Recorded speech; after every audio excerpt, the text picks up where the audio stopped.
Subscribe करें खबर plus 18 को और प्रेस करें इस बेल को। खबरों के लिए बने रहें।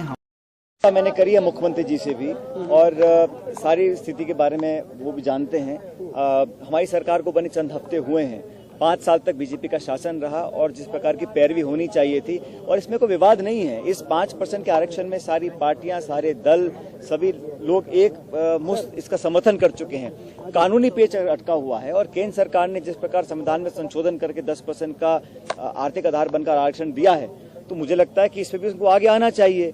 ये पूरे राजस्थान के लोगों की एक डिमांड रही है बहुत लंबे अरसे से, तो समाधान निकालने के लिए केंद्र सरकार को आगे आना चाहिए। जो कानूनी पैरवी करनी है उसमें प्रदेश की सरकार कोई कसर नहीं छोड़ने वाली है। हम लोग पहले भी प्रतिबद्ध थे, हमने मैनिफेस्टो में लिखा है और हम आज भी इस बात पर कायम हैं कि ये न्याय 5% का लोगों को मिलना चाहिए। इसमें पिछली सरकार ने जो तत्परता से काम करना चाहिए था 5 साल तक, वो उसको लचर तरीके से कर पाए, पैरवी नहीं कर सके, उसका खामियाजा आज प्रदेश को भुगतना पड़ा। ले रहे हैं और हम चाहते हैं कि इसका समाधान जल्द निकले, लेकिन मुझे लगता है कि जिस प्रकार से केंद्र सरकार ने 10% का आरक्षण दिया है, वो चाहें तो उसको बहुत जल्दी कर सकते हैं, क्योंकि संविधान में संशोधन करना ये केंद्र सरकार के कार्य क्षेत्र में आता है। वार्ता करने का और लोकसभा के चुनावों के लिए 9 तारीख को दिल्ली में एक मीटिंग रखी है।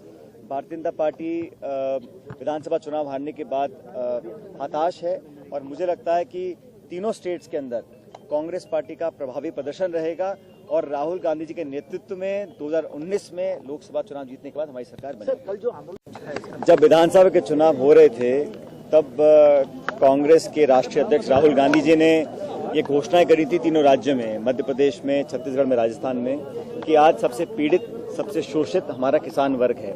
उसकी मदद के लिए पहला कदम होगा कि हम ऋण माफी करें। और मुझे खुशी है कि हमारी सरकार ने शपथ ग्रहण के 2 दिन के अंदर अंदर ये बहुत महत्वपूर्ण और साहसी कदम उठाया और किसानों की ऋण माफी की घोषणा करी। आज इसका शुभारंभ हुआ है और पूरे प्रदेश के हर जिले में लगातार 3 दिन तक इस प्रकार के शिविर लगेंगे। पिछली सरकार ने 8,000 करोड़ रुपए की ऋण माफी की घोषणा करी, लेकिन मात्र 2,000 करोड़ रुपए खर्च किए।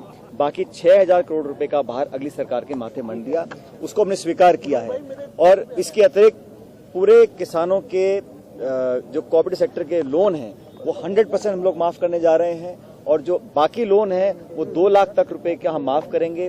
कुल मिला के लगभग 18,500 करोड़ रुपए का भार सरकार को उठाना पड़ेगा, लेकिन आज जिस हालात में किसान हैं उसकी मदद के लिए हम लोगों को आगे आना है और हम लोग अपने वादे पर खरा उतरे हैं। मुझे खुशी है कि साधन सीमित होने के बावजूद भी हमारी सरकारों ने तीनों राज्यों में, विशेष रूप से राजस्थान में, इस काम को पूरा किया है।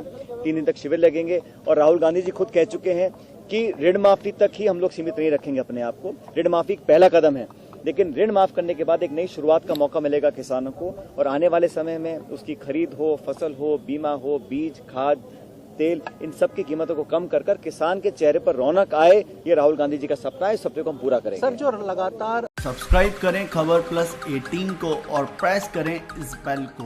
खबरों के लिए बने रहें।